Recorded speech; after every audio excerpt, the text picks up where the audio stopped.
Continuamos con el Correcámara del día de hoy y se estrenó en los cines de todo el país un documental que se llama La Otra Pelota, historias del básquetbol uruguayo. Así que invitamos a su director, a Fede Lemos, a conversar con nosotros. Bienvenido. Muchas gracias.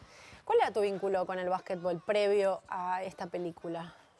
Bueno, era un vínculo bastante alejado, ¿no? No es que estuviera una fuerte vinculación desde el punto de vista, por ejemplo, de un club o de seguir la liga o ser fanático, ¿no? Mucho más alejado de lo que puede parecer ahora cuando me pongo a hablar del proyecto y contar y parece que supiera mucho de básquetbol, pero en realidad no, fue un desafío para mí aprender y entender para después plasmarlo, ¿no? El documental, o por lo pronto intentarlo, llegar al espectador, porque en definitiva no es algo que está hecho o concebido para el basquetbolero, ¿no? Eso te iba a preguntar, si desde ese lugar vos habías decidido que llegara a un gran público más allá de que les guste o no el básquetbol. Sí, sin duda ese era el gran objetivo.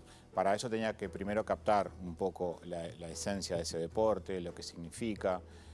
Desde el lugar, fundamentalmente, del vínculo barrio-club, ¿no? En donde se hace mucho foco la película, lo que es el sentido de pertenencia barrial.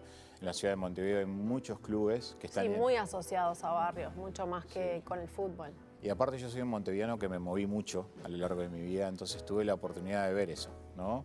De ver esos barrios y esos colores que se identificaban con un club y en donde inmediatamente te vinculabas, independientemente del cuadro de fútbol que seas, porque viste que con el fútbol en Uruguay parece que sucede algo increíble, vos sos de un cuadro o de otro y hasta ahí todo bien. Ahora en básquet puede ser de Nacional y puede ser de otro equipo que no sea Nacional en básquet y sucede un montón eso. Y también eso me permitió observar la dinámica que ocurría en torno al club en el barrio donde estaba inserto, ¿no? No solamente la actividad deportiva, sino la actividad cultural, el sentido de pertenencia que se generaba en torno a las actividades sociales que ahí se desarrollaban, un espacio de recreación, de encuentro familiar. También los clubes de básquet muchas veces son escenarios de carnaval, bueno, quizás no tanto ahora, hace mucho tiempo. Entonces eran centros también de encuentros culturales, musicales. Era un punto de referencia. Tengo ese recuerdo de haberme mudado muchas veces y haber conectado muchas veces con distintos clubes y haber generado muchos vínculos distintos en distintos barrios en distintos momentos de mi vida.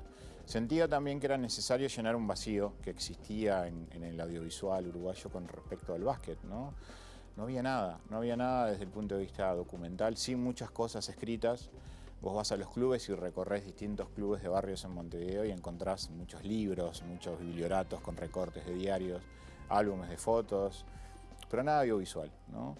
Y vos también tenías una cosa con ir dedicándote a las pasiones uruguayas, ¿no? Pasaste por el carnaval, el año pasado estrenaste la película de Jorge Valle, pasaste por el fútbol, hasta por el automovilismo también. Sí. Y ahora, ¿cómo definirías a esta película? Que es podríamos decir, un reportaje, no testimonial, pero no es la historia del básquetbol uruguayo, sino historias del básquetbol uruguayo. Y eso ya te pone en un lugar de, bueno, no voy a contarlo todo. Tal cual. De hecho, he tenido que contestarlo mucho en estos últimos días, cuando la película asoma y nace, ¿no? en los cines y aparecen las voces críticas, cómo faltó tal o cual gesta deportiva. Bueno, no es una historia cronológica de los grandes logros deportivos de la selección uruguaya de básquetbol o del deporte uruguayo a nivel olímpico, a nivel sudamericano o mundial.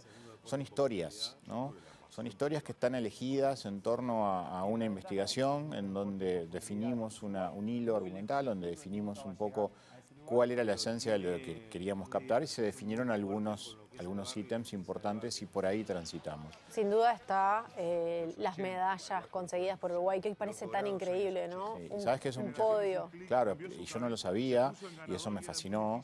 E intentar llegar a ese material fílmico del año 52 y del 56, rescatarlo. Claro, son Juegos Olímpicos en los que Uruguay estuvo en medalla de bronce en Melbourne en el 56, por ejemplo. Exacto.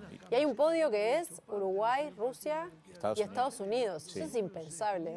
Es increíble hoy, aparte con la evolución que ha habido a nivel mundial de todas las potencias, ¿no? Y de todos los países, los que siguen predominando y los que han asomado y se han posicionado, nos aleja cada vez más, incluso hasta de clasificar a una Olimpiada. último Juego Olímpico fue 1984, Los Ángeles, con la generación dorada del básquetbol uruguayo en los años 80, que tiene su bloque también Sí, en la película y que mucha gente recuerda por lo que pasó en el cilindro, en una época en donde el básquet le daba muchas alegrías al pueblo uruguayo cuando el fútbol no lo hacía. Recordemos en el 78, plena dictadura, Uruguay no clasifica al Mundial de Argentina, año 82 en España tampoco. Sin embargo, Uruguay es campeón en esas épocas del básquetbol, en el cilindro, ¿no? Remozado de gente y rebosado de gente. Y bueno, fue algo que le dio muchas alegrías al pueblo uruguayo. La película recorre esa década también. Sí, la década del 80, la década dorada del básquet, está y es lo que emociona a muchos, a los más fanáticos del básquet, creo. ¿Qué es lo que te emocionó a vos cuando contactaste con la historia del básquet uruguayo? Bueno, la memoria emotiva se activa, ¿no?, en estos procesos y a mí me llevó a mi adolescencia, me llevó a verme en ese lugar, en el cilindro, donde fui feliz, donde uno cuando es feliz y eso se compartimenta, ¿no?, en la memoria y empieza a activar otros recuerdos. Me hizo conectar con algunos jugadores que para mí eran superhéroes, ¿no?, en mi niñez, en mi adolescencia, porque yo los veía y veía al gran capitán Luis Pierri, a Carlos Peinado, a Jeff Granger, y poder tener la posibilidad de conocerlos, de interactuar con ellos en más de una oportunidad para generar ese vínculo necesario que requieren ese tipo de proyectos, ¿no?, antes de la entrevista inicial, que generalmente es material de descarte porque tenés que empezar a generar... Claro, parte de la investigación. Claro, exactamente. Y a mí en lo personal me dejó una satisfacción muy grande poder conocer más de cerca un montón de historias que había visto en un momento y que me emocionaron una vez más. Y poder además homenajearlos. Esta película es un gran homenaje a estos deportistas, ¿no? En un país donde cuesta tanto homenajear y recordar a figuras de la cultura, del deporte, ¿no? En ese sentido, la siento como un gran homenaje y me parecía justo, además, y necesario. Sí, Ever Mera requeriría, ¿no?, como un homenaje especial y poca gente lo conoce, medallista, porque están vivos, además. Están vivos, pasando los 90 años, hermosos, en toda la esencia de ellos como seres humanos y muy agradecidos. Yo el pasado 2 de abril en el Auditorio Nacional del Sodre, con más de 1.500 invitados, fui sumamente feliz al verlos a ellos felices y reencontrándose con un montón de gente que finalmente los estaba reconociendo y les estaba agradeciendo. Quizá para alguna gente, para el público general, y lo acaban de ver en las imágenes, ver a Raúl Castro, un personaje asociado al carnaval y a la música popular uruguaya, es una sorpresa. Sí, lo es. Pero tuvo su lugar en el básquetbol uruguayo y además, claro, él tiene una manera de contarlo que me imagino que te sirvió mucho para la película. Es que yo en realidad, cuando supe que Raúl Castro había jugado en un equipo de Tabaré y fue un basquetbolista, que además de curtir ese deporte, es un gran amante de él, no lo dudé un instante y lo convoqué, porque sé lo que el flaco puede dar en una entrevista y no me equivoqué. Él fue muy generoso en compartir todos esos recuerdos y todas esas vivencias de ese plantel, en un Tabaré, en un club en donde en esa cantina famosa donde Jaime Ross, ¿no?, compuso Las luces del estadio y otras canciones, porque se veía desde la cantina del Tabaré las luces del centenario, el carnaval que se hacía en ese lugar, un club muy arraigado a un barrio maravilloso de Montevideo. Y bueno, me parece que la figura de Raúl Castro le da una impronta maravillosa y una poesía que es necesaria muchas veces y que a mí en lo particular me genera mucha emoción. Bien, tengo que preguntarte por ausencias y presencias que debes de estar cansado de responder. ¿Por qué no está Tato López, que tiene un bloque especial, como en esa época dorada? ¿Y por qué no está Leandro García Morales, que es otro de los grandes de esta época? Bueno, en el caso de Tato no había ninguna duda de mi parte de que tenía que estar en la película. Te diría que fue la primera figura que convoqué, de manera personal además, porque sabía que hay ciertas dificultades en cuanto a lo que él o su posición en torno a dar determinadas entrevistas. Está bastante alejado de los medios desde hace un tiempo, son contadas las entrevistas que da. Yo había tenido un vínculo y un acercamiento con él hace muchos años por otro proyecto, nos volvimos a encontrar, conversé con él, puso algunos reparos, bueno, intenté convencerlo, estuve muy cerca de hacerlo porque accedí a que viera. ¿Vio la película? No la vio, yo le propuse dejar la película pronta porque yo tenía un plan B. Sabía que iba a ser difícil, que si él decía que no, Tato López iba a tener un bloque fundamental en la película y su presencia lo iba a terminar de redondear. Bien, Le esa dije, fue una decisión de él entonces. fue una decisión absolutamente de él. ¿Y la decisión editorial de Leandro? Bueno, la decisión de Leandro, te diría que fue una cuestión de desencuentro, de producciones, quizás mi equipo. Yo ahí no tuve una injerencia directa y personal con él, sino que mi equipo de producción intentó contactarse con sus representantes, con él, y no hubo suerte, no hubo respuesta. No quisiera decir que hubo una negativa, pero sí no hubo de repente, como la que hubo con Tato, ¿verdad? Pero Claro. sí no hubo un acercamiento. Hay muchos otros jugadores que podían haber estado. Mucha gente ve el afiche y dice, ¿qué hace, por ejemplo, Jeff Granger, y por qué no está Tato? ¿Qué hace Batista y por qué no está Leandro? Bueno, pero eso es parte de hacer en ¿verdad? Uruguay también, Sí. y de meterse con un deporte que genera mucha pasión. De hecho, yo creo que la película en parte también es, y supongo que era parte de lo que querías, cuando Granger dice, bueno, cuando llegué acá, vi esta cancha, no estaba techada, hacía frío, dije, ¿dónde está el gimnasio? Me dijeron, este es el gimnasio. Y digo, pero hay viento. Bueno, es así, y bienvenido a Uruguay. Como que un poco está el bienvenido a Uruguay, ¿no? Claro. Que atraviesa toda la película. Sí, y además ese bloque de los 80 que atraviesa también la llegada de los americanos y la explosión del básquet en nuestro país, que genera derechos de televisión y una euforia muy grande, es clave, ¿no? Se da un fenómeno que nos transforma en la liga más importante de Sudamérica a partir de la llegada de americanos.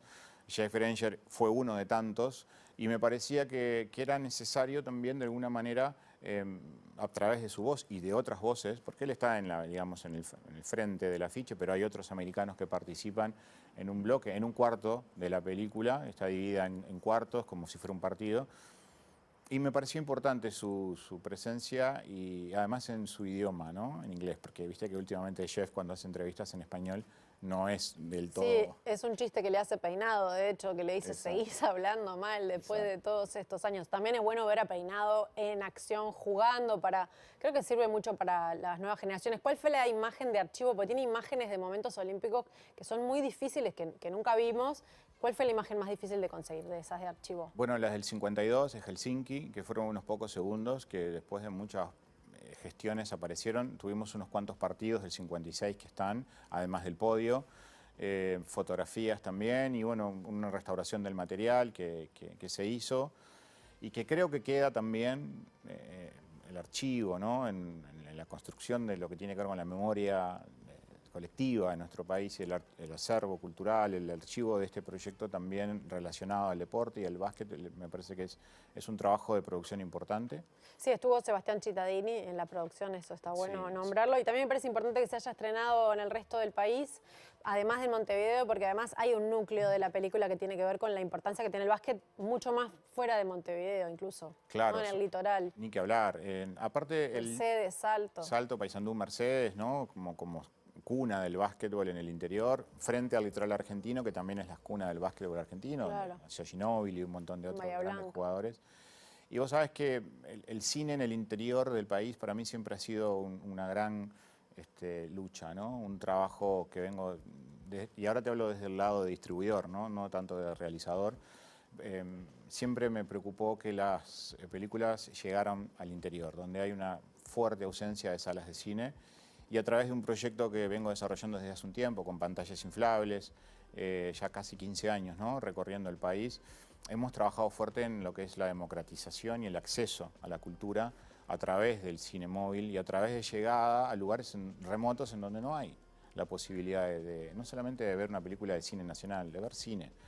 Y para mí eso es algo muy importante, poder llevar esta película a todos los rincones del país, que ya lo hizo y lo va a volver a hacer. Es un gran desafío, y donde haya una cancha de básquet vamos a estar inflando una pantalla y haciendo una función. Muy bien, muchísimas gracias, Fede Lemos. Estamos hablando del documental La Otra Pelota, historias del básquetbol uruguayo. Muchas gracias, quedan invitados entonces a ver esta película. Well, I first met her, she was 17.